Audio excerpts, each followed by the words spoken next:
It is October, which is Dysautonomia Awareness Month. Dysautonomia literally means dysfunction of the autonomic system. The autonomic nervous system is responsible for all the things that we cannot control, such as your blood pressure, your heart rate, digestion, pupil dilation, kidney function, temperature control.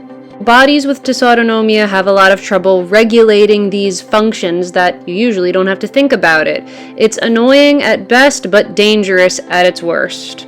Today I'm going to talk about POTS because that's what I have. It is the most common, and also because October 25th was POTS Awareness Day. So POTS mostly deals with blood circulation. Basically, the body does not know how to manage blood vessels and heart rate, and the body has a really hard time regulating stable blood pressure. This is particularly relevant now because people who have had COVID are suddenly developing POTS symptoms. The most common symptoms are dizziness and sometimes fainting upon standing, but you can also have chronic issues like fatigue and weakness.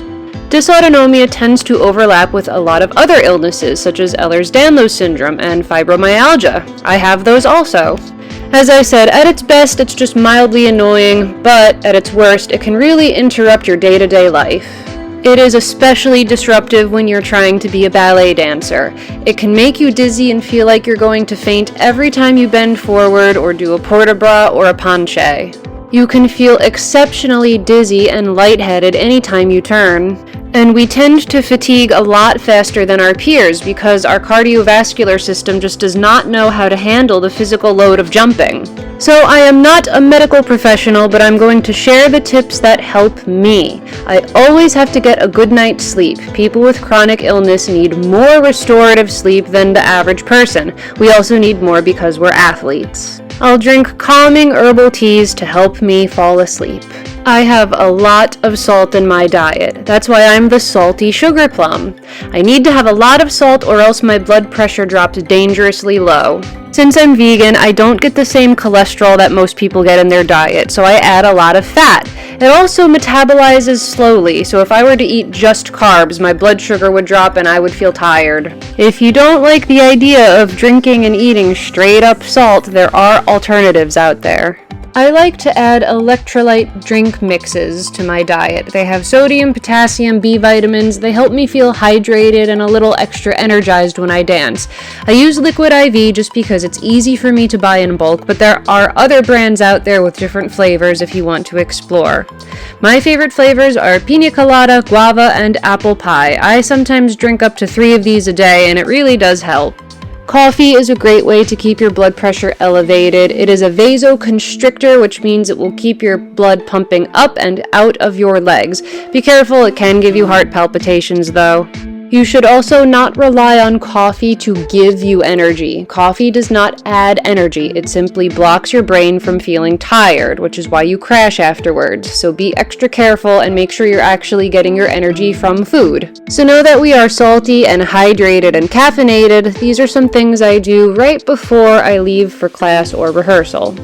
I actually play around on a turning board to prepare my body for pirouettes. If I can do 5 turns on a turning board, then 2 in class won't feel so overwhelming. Alternatively, you can train your vestibular system to manage dizziness by doing extra spins at home. Believe it or not, you can train your vestibular system to adapt to spinning. This is a small, weird tip. It's something I like to do. I like to spritz a perfume before class or rehearsal. It helps me feel energized. I like fresh perfumes with like a green note or a minty note. It always helps me feel more awake. It may be the placebo effect, but hey, I'll take what I can get. And here are some more things that I do during class in the studio. I keep a small, cool, wet washcloth nearby. This is because people with dysautonomia have trouble regulating their body temperature. So when you're working up a sweat, it's easy to feel overheated, like heat exhaustion, and you get fatigued when you're too warm. So a cool, damp rag on your neck or on your forehead can help you feel a little bit more comfortable.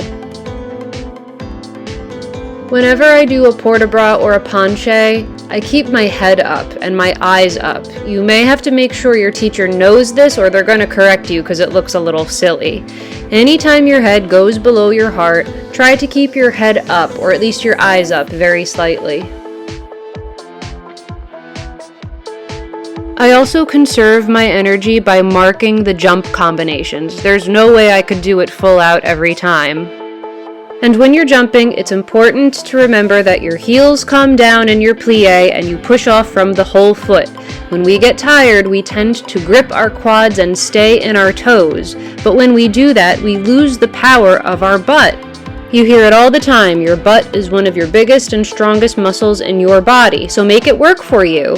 You can't access your butt muscles when your weight is in your toes. So here you are making half your muscles doing twice the work. That's gotta be tiring. So use the butt. It will definitely help your stamina. If you get dizzy doing quick turns in succession, there's absolutely nothing wrong with marking them or slowing them down, so you could take a little bit longer in your plie to reorient yourself between your turns. And if you have a performance coming up, you can do some gentle aerobics or cross-training at home to help build up your stamina. Always consult your doctor, but if you're like me, you will definitely need to stay salty. Thank you so much for watching. Happy dancing, everybody! Oh hey, you're still here? What the heck.